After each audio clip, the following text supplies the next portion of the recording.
Me, in 2010, the Republican infighting took a particularly dangerous tone because it wasn't just about infighting anymore. It was about taking our country back with the resurrection of the Tea Party, and it was very, very racial, whether any of them will admit it or not. Racial, absolutely. I will not sit here and allow you to say that. The Tea Party came in. There were 63 people who came in 2010 because the government grew too much because I will not allow people to sit here and say there's a racial aspect to it. That is absolutely Good evening. I'm Pat Harvey. Paul has the night off. A prominent Orange County Republican is accused of spreading hate. Her target, President Obama, depicted as a monkey. CBS 2's Stacey Butler is live in Newport Beach with the photograph that many in the woman's own party are calling offensive. Stacey. Pat, the woman who wrote that, or who sent that email rather, said it was just a joke, but her fellow Republicans aren't laughing. I have never seen anything like this from an elected official before. It's just stunning. In an email sent out to an unknown number of elected officials, Marilyn Davenport, a member of the Central Committee of the Orange County Republican Party, sent this photo along with the phrase, "Now you know why no birth certificate." No average person would send this out and feel comfortable with this, that this was just a joke. Former chairman of the California Republican Party, Michael Schroeder, viewed the email tonight from another member of his party. He's calling for Davenport's resignation.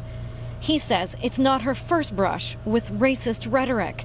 Remember this email of the White House watermelon patch sent by the mayor of Los Alamitos? Schroeder says while others demanded he step down, Davenport defended him. And when a Newport Beach City Council member voted against installing grass turf near the beach because, quote, with grass we usually get Mexicans, Schroeder says she defended him as well. That's 3 strikes. We wanted to ask Marilyn Davenport about this tonight, but she hung up the phone too quickly.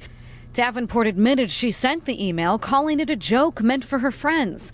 She called the issue ridiculous, blaming the news media for blowing it out of proportion, then hung up the phone. The county chairman's already demanded her resignation, indicated that we're going to institute proceedings to kick her off the committee because this is just unbelievably outrageous, despicable conduct. Davenport declined an on-camera interview. Now, I just got off the phone with Scott Baugh, the chairman for the Orange County Republican Party.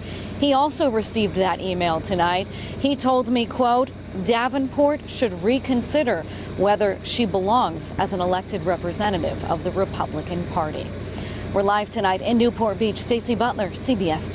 Me, in 2010, the Republican infighting took a particularly dangerous tone because it wasn't just about infighting anymore. It was about taking our country back with the resurrection of the Tea Party, and it was very, very racial, whether any of them will admit it or not. racial, absolutely. I will not sit here and allow you to say that. The Tea Party came in. There were 63 people who came in 2010 because the government grew too much because I will not allow people to sit here and say there's a racial aspect to it. That is absolutely It is no laughing matter. It is a parody. It's a CD given out by Chip Saltzman. He is a Republican in the race to be the head of the GOP, and it is generating quite a controversy. Here's just a few seconds of it. Rock the magic Negro lives in D.C. The L.A. Times, they called him that cause he's not authentic like me. Okay, so again, that is just a few seconds of that. That's not all. There are other ditties on the CD like John Edwards' Poverty Tour, Right Place, Wrong Pastor, WRIGHT, and the Star Spanglish Banner. Okay, well, Chip Saltzman released a statement on the Hill.com, and here's what he says. He says, Paul Shanklin is a longtime friend, and I think that RNC members have the good humor and good sense to recognize that his songs for the Rush Limbaugh show are lighthearted political parodies. Me, in 2010, the Republican infighting took a particularly dangerous tone because it wasn't just about infighting anymore. It was about taking our country back with the resurrection of the Tea Party, and it was very, very racial, whether any of them will admit it or not. racial, absolutely. I will not sit here and allow you to say that. The Tea Party came in. There were 63 people who came in 2010 because the government grew too much because I will not allow people to sit here and say there's a racial aspect to it. That is absolutely point for his campaign. Joining me now, John Sununu, former New Hampshire governor and chief of staff to President George H.W. Bush, and now a top advisor to the Romney campaign. Well, Governor, I know you're not going to be shy, so how did you think he did, and are you pleased by the performance? He's gotten rave reviews almost universally. Andrea, what people saw last night, I think, was a president that revealed his incompetence, how lazy and detached he is, and how he has absolutely no idea how serious the economic problems of the country are and how he has failed to even begin to address them. And I think even the liberal press reacted with shock at this revelation, and I find it fascinating now this morning after they've slept to watch them all scrambling around to clean up the mess the president left on the floor last night. On the other hand, Mitt Romney came in with a lot of specifics, a lot of very sharp knowledge of issues, not only with the Obama version of bumper sticker numbers, but the governor showed that he understands policy and he understands how to make policy into law, talking about what he did in Massachusetts. Governor, I want to give you a chance to maybe take it back. Did you really mean to call Barack Obama, the President of the United States, lazy? Yes. The suggestion that you made was about a lack of work ethic. And I got to tell you, my email account, my Twitter account has been inundated with people of all races who are asking if your comments are not intended to belittle the poor and racial minorities. You saw some of this reaction during your visit to a black church in South Carolina.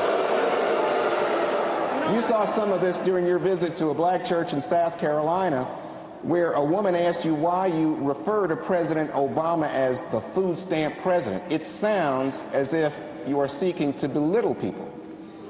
Well, first of all, Juan, the fact is that more people have been put on food stamps by Barack Obama than any president in American history. Now, I know among the politically correct, you're not supposed to use facts that are uncomfortable.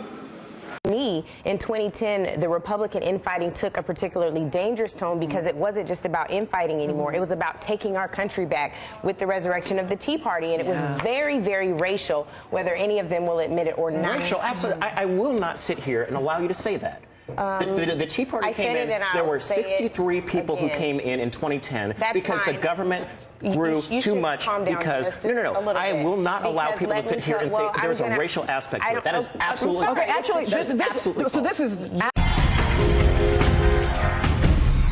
Let me finish tonight with this. Sarah Palin just put on her Facebook page, "Shuck and jive ends with Benghazi lies." Shuck and jive. She's talking about the President of the United States, of course. You know, the guy Donald Trump accuses of being from another country, one in East Africa. The guy he accuses of, his delightful words, monkeying with the jobless numbers. The guy he continues to call a minority who couldn't have gotten where he got without some special help because, you know, he's black. This crap from the party of Abraham Lincoln, this endless spewing of garbage that belittles not the target, but the people who eat it up out there. What about the Senate candidate's son who just said the president should go back to Kenya? Or the endless old stuff about the food stamp president, about welfare and the Obama campaign, or the president himself dumping the work requirements so he could, quote, help his base. All of this seeps into the brain of some people, you know, what are called the low information voters who can be reached by this stuff. Look at the numbers in Ohio, for example, where only 2 in 5 Republicans, just 2 in 5 Republicans are willing to say President Obama was born in the United States. Do you believe it? And it works all right. And you just think of it, how it affects the results. And if it does, think 2 weeks from now. Just think if Romney benefits from this slime without ever trying to stop it, ever having a Sister Soldier moment where he says, no, I'm not taking this kind of help. I'm not having this kind of ally. He never says it. I was never so proud of a candidate for president as I was of John McCain last time when he stood up to that woman who said to his face Obama was an Arab. But then again, McCain's a patriot. He was a prisoner all those years in Hanoi, serving his country every second. Romney's never served his country. The only prisoner he's been captive of are those right-wing haters who keep shooting out the garbage that is smelling up the Republican campaign. Thanks, Chris, and thanks to you for tuning in. Tonight's lead right-wing horror show, a stunning, offensive display from the far right. A zombie target that appears to resemble President Obama, sold for shooting practice at this weekend's NRA convention. The target is officially named Rocky. though some customers online call it Barry, both apparently short for Barack. Fake blood leaks from the target when it's shot.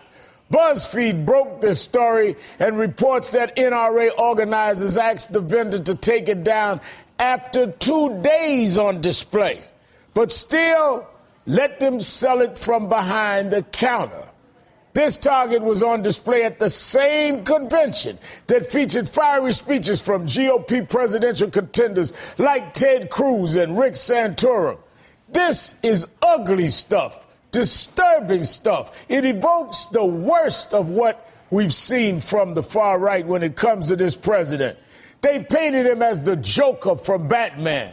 They put up billboards comparing him to Hitler and Lenin. They've given him a Hitler mustache at Tea Party rallies. They've even joked that he supposedly resembles Satan in a TV show about the Bible. It's all part of the same vile mindset, the rhetoric that says this president is un-American, that he doesn't understand America, that he perhaps even hates America. Today, the NRA got a new leader, a pro-gun activist named James Porter. Just last year, he was calling Barack Obama, quote, a fake president. In 2010, the Republican infighting took a particularly dangerous tone because it wasn't just about infighting anymore. It was about taking our country back with the resurrection of the Tea Party. And it was very, very racial, whether any of them will admit it or not. Racial, absolutely. I will not sit here and allow you to say that. The Tea Party came in. There were 63 people who came in 2010 because the government grew too much because I will not allow people to sit here and say there's a racial aspect to it. That is absolutely I think what the Republican Party needs to do now is take a very hard look at itself and understand that the country has changed. The country is changing demographically. And if the Republican Party does not change along with that demographic, they're going to be in trouble. And so when we see that in one more generation, the minorities of America, African Americans, Hispanic Americans, and Asian Americans will be the majority of the country, you can't go around saying we don't want to have a solid immigration policy. We're going to dismiss the 47%. We are going to make it hard for these minorities to vote, as they did in the last election. What did that produce? The court struck most of that down. Most importantly, it caused people to turn out and stand in line because these Republicans are trying to keep us from voting. There's also a dark vein of intolerance in some parts of the party. What do I mean by that? What I mean by that is they still sort of look down on minorities. How can I evidence that? When I see a former governor say that the president is shucking and jiving, that's a racial era slave term. When I see another former governor after the president's first debate where he didn't do very well, says that the president was lazy. He didn't say he was slow, he was tired, he didn't do well. He said he was lazy. Now, it may not mean anything to most Americans, but to those of us who are African Americans, the second word is shiftless, and then there's a third word that goes along with it. Birther, the whole birther movement. Why do senior Republican leaders tolerate this kind of discussion within the party? I think the party has to take a look at itself. It has to take a look at its responsibilities for health care. It has to take a look at immigration. It has to take a look at those less fortunate than us. The party has gathered unto itself a reputation that it is the party of the rich. It is the party of lower taxes. But there are a lot of people who are lower down the food chain, the economic chain, who are also paying lots of taxes relative to their income. And they need help.